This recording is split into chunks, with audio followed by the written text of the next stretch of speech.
teachers, activist teachers, are taking upon themselves to put up things like glorifying Marxism. No, that doesn't happen here. It happens in the world, but not in Carmel. Yeah, yeah, yeah, yeah, yeah, yeah, yeah, yeah. Carmel, Indiana, an affluent, majority-white suburb just north of Indianapolis. It's known for its idyllic neighborhoods, low crime rates, and some of the country's best public schools. Okay. But recently, there's been tension in the air. Comment suspended at today's Carmel Clay School Board meeting. The superintendent made that decision after several contentious meetings over the past few months involving debates over diversity and inclusion.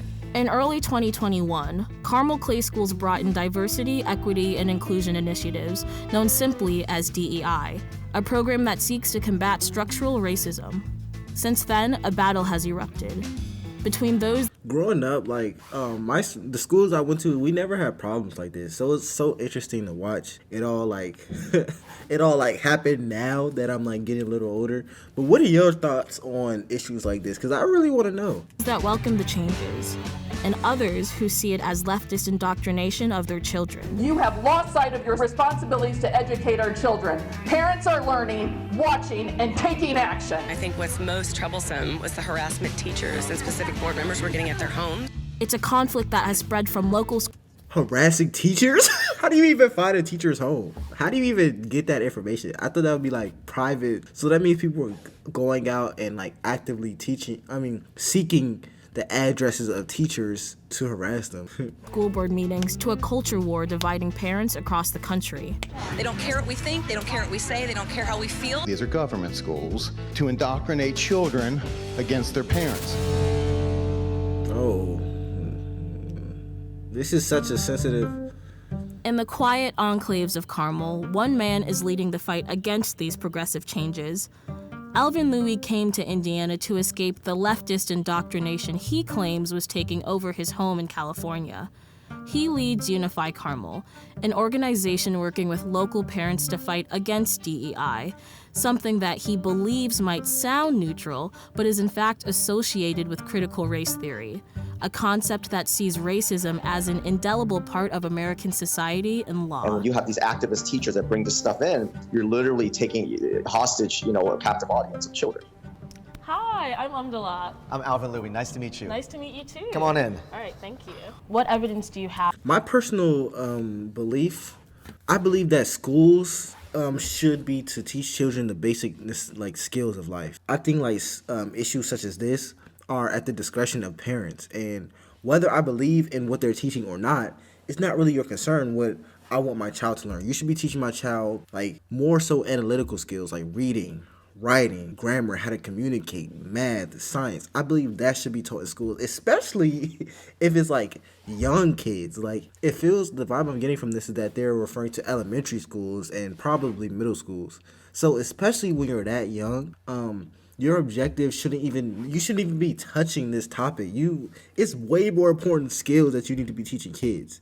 They need to be they're supposed to be learning how to speak and do math and stuff, and going outside and playing on recess and stuff like that. So when I hear about these issues, I believe that whether a child is taught this specific subject is up to the discretion of the parent. It should just be up to the discretion of the parent if they want their child to learn this, especially if they're this young. And eventually, when a child gets older, around 15, 16, 17, then the child should have the analytical skills and self-awareness to search out this information if they're looking for it. So schools shouldn't just be forcing the information on it the way that they kind of force you to learn math and science and reading. That children are being indoctrinated in the schools now. Well, a couple of reasons. Number one is the way they have the materials that the teachers read. They have them read books that are very critical race theory authors. There's a ton of LGBT gender indoctrination. What they're doing is that they're changing the culture of the schools and changing the way children think about race, themselves, America, the values. So you sent me this image. So we have Karl Marx, we have Tupac, we have a meme. Yeah. What's indoctrinating about this in a class? Well, it's the idea that teachers, activist teachers, are taking upon themselves to put up things like glorifying Marxism. Critical race theory is a Marxist ideology. Is that not just history though? Because he is. Oh, that was a big one. Let's define Marxism, because Marxism definition. Marxism is the political and economic theories of Karl Marx and Friedrich Engels, later developed by their followers to form the basis for the theory and practice. This is not the definition. I want the definition. Marxism possessed the struggle between social classes, specifically between the bourgeoisie or capitalists and the working class. Defines economic relations in a capitalist economy and will inevitably lead to a communist revolution. What? Okay, somebody comment the definition of Marxism, because I'm trying to look it up, but these definitions just aren't suitable for what I'm looking for. So somebody comment the definition. It's a famous figure in history. Ironically, they don't put pictures of anybody else that is pro-America. They're changing the values and the morals of children to hate the country. That's the problem. That's not education. Do you know that they're doing that, though? Yes, 100%. How? Because we have whistleblowers, teachers, and administrators in the schools showing us that when they teach, they only teach one direction instead of. And that's the problem that I have with it. I'm not going to tell you whether I feel super strongly towards this or that. My problem is that when it comes to children are easily influenced because you don't really know much about the world. So if you're that young, it'll be super easy to just push a child in one direction, and it's not right, because if their parents don't want them to go in that direction, you're still pushing them in that direction. You're kind of beefing with the parents now, saying like, oh, but I know you don't want them to go there, but I'm gonna still push them there because I'm their teacher, and that's a problem. Like, whether you believe it or not, you should not be touching those issues if that's not your job to do so. And if it is your job, then that's not right, because your family should teach you that, not schools. Schools are supposed to teach you, like, analytical skills, but this is going a little too far, man. Telling them to love the country you live in. Do you think teaching kids to love the country that they live in is another form of indoctrination, though? Why would you not want your citizens to love the place you live in? That's like saying, I hate my house. Why would I not want to love the house I live in? That's a good Alvin point. sees these changes as fundamentally anti-American, a tool to make children overly aware of their racial identities and critical of their country. But some of the evidence he cites, highlighted sections from textbooks, were actually teaching students about injustices in America's history, like the Chinese Exclusion Act and Jim Crow laws. I was not learning this when I was a kid. The Carmel Clay School administration has a very different viewpoint. Though they weren't willing to give us specifics, they told us that they've retrained teachers to be more sensitive to the backgrounds of students. That is And crazy. have prepared children to be a part of the global community. But they claim they haven't changed the academic syllabus itself. But that's a contradiction. Like, you have to change the syllabus itself if you're training teachers to be that way. Like, bro, when you were in school, when I was like in elementary school and stuff, bro, this wasn't even in my mind. Like, this wasn't even present in my line of thinking. Like, it's crazy that you're teaching kids this. Like, I can't even imagine learning that when I was so young. It would literally change the entire outlook of your life if you're learning that so young. I was learning math. I was learning like the regular stuff. Like, this is crazy to me, man. It's crazy. It's like a war in the schooling system now, like teachers versus the parents, which shouldn't be the case. They've also brought in social-emotional learning, role-playing lessons which help children understand and regulate emotions, set positive goals, and feel and show empathy for others. That's not bad. Jennifer McWilliams, a local teacher and parent, posted an article highlighting her opposition to this and was subsequently fired from her school. Oh. What did the role-playing That doesn't sound that look like? bad What to did me, it though. consist of? What were the topics? So we would give children a scenario, and it would a lot of them were not scenarios that were real serious, but it was to influence these children to how to make decisions going forward in all situations. Then that's kind of bad. Something like if it was a birthday and everybody got a cookie in the classroom, but there wasn't enough for 2 people, right? Is it okay? What would you do? As we were influencing these children, I began to see this culture shift within the school. The ideology behind that is that it's because they believe that the country is systemically racist. What? Or oppressive. Brainwashing So kids. they believe that everyone is in some way traumatized. It's about Y'all are traumatizing the ideology children. and what ideology they want to push. Jennifer's example didn't strike me as pushing an ideology, but rather a way to teach students to be kind to each other. Yeah, but like for that's both what I got Alvin from it too. But and Elizabeth, teaching anything outside of traditional academia crosses a line. They don't believe that institutional problems, particularly structural racism, are prevalent here, so they don't see a need for institutional change in schools. but I wanted to understand what schooling was like for a student who'd actually been through the system. Hallie Watson graduated from Carmel High School in 2016 and was one of an estimated 60 black students at a school of over 1,000.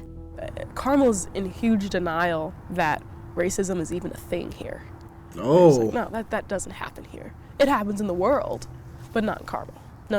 And especially not in our schools. No. That's an interesting point. Could you talk about some of the instances of your blackness being pointed out by teachers and students? I was in history class, and this was my junior year, and I don't know how we got on the topic, but somehow we did, of talking about welfare. And a kid asked, like, what exactly is that? Asked the teacher, what is welfare? I've heard of it, but I don't know what that is.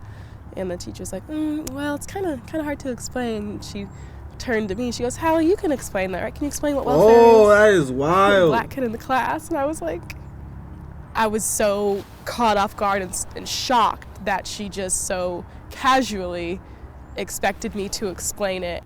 Was hearing racial slurs something that was normal at the high school? Yes, it was. It became, Wow. I realized it was going to be a norm very quickly, and people would say that all the time here. That's another thing that I'm the one being sensitive. If I'm like, hey, don't call me that, don't say that. That is crazy. Like, I don't see like why that should be a normal thing for a kid to be like, I hate myself because of my skin color. But yeah, it took a lot. Like, I had to build myself up. No one else was gonna do it for me. Hallie's experiences are far from rare here. A local organization, Communities Allied for Racial Justice, collected stories from local students and parents of color that reflect a systemic failure to combat racism. I remember seeing these two white kids in blackface, and it was just black paint that was just on their face. They were dressed up as if they were in North Central gear. Wow, man. Ashton Spiker co-founded the organization and was instrumental in pushing for progressive change in Carmel. What is your reaction to the parents that didn't really know that this was an issue and kind of feel shocked that this is being pushed in the schools? Yeah, so when we started this work in Carmel last June, we realized that Carmel was not at the point that people around us are in understanding that racism even exists. When you have a This is so crazy because, like, teaching this stuff in schools, I do see why it's taught in schools. My only problem is that it could backfire on the children. Like, my personal opinion, if it's, I'm gonna stick on elementary school, because once you get to like high school and middle, I'll say high school. Once you get to like high school, like you're old enough to make your own decisions on what you want to learn, and then that's when you kind of pick electives and all that stuff. But elementary school specifically is very crazy to teach children that, because it does indoctrinate them in a certain type of way. And I believe, me personally, I believe that's up to the parent to decide. Whether I agree with what they're teaching or not, I believe it's up to the parent to decide whether it's taught or not. However, if a community is facing systematic issues regarding racism and stuff, I do appreciate the approach to try to fix it, because that could be a really big problem. So I don't know, man. I'm just trying to learn. But if they're facing systematic issues, I do believe in any culture, if you're facing a real issue, try to fix it. Student that's experiencing racism from their peers or from their teachers, they are struggling to focus. They're struggling to do their work. DEI and SEL and all of that, it's not some boogeyman. It's just genuinely caring about students and wanting them to succeed, no matter their background. What would you say to people from Unified Carmel that call these DEI efforts anti-American? Yeah, so that's something that we've heard, and that's something I don't understand. So something that we look at other countries and we talk about. I'm going to explain it, why they call it anti-American. They call it anti-American because whether you believe it or not, you're trying to indoctrinate their children. And I know you don't look at it like that, because in your eyes, it's a good thing that you're doing. And it could be a good thing. Like, if you're trying to fight a systemic, I don't know how to say the right word, a systemic issue, you need to try to fight it. You need to try to solve it. If it's racism in school, you need to try to solve it. But the end of the day is, you're trying to indoctrinate their children to think a certain way, and they don't want their child to be indoctrinated that young. That's the main issue. They could probably, if you approach this a different type of way, they'd probably even agree with you that the issue needs to be solved. However, if you're trying to I guess, force it on their children and their child. And you got to think, it's kids, so kids think a different type of way. So that's the main issue that I see in this so far. Like bringing this stuff into schools, putting it into the curriculum, but then you're also saying that you're not putting it into the curriculum, but you're just teaching teachers to teach a certain type of way. That's indoctrination. And it's very problematic to do that to young children because children just think differently. And we look down upon are when leaders ask people to follow them blindly. And that's not what we should be doing here in America.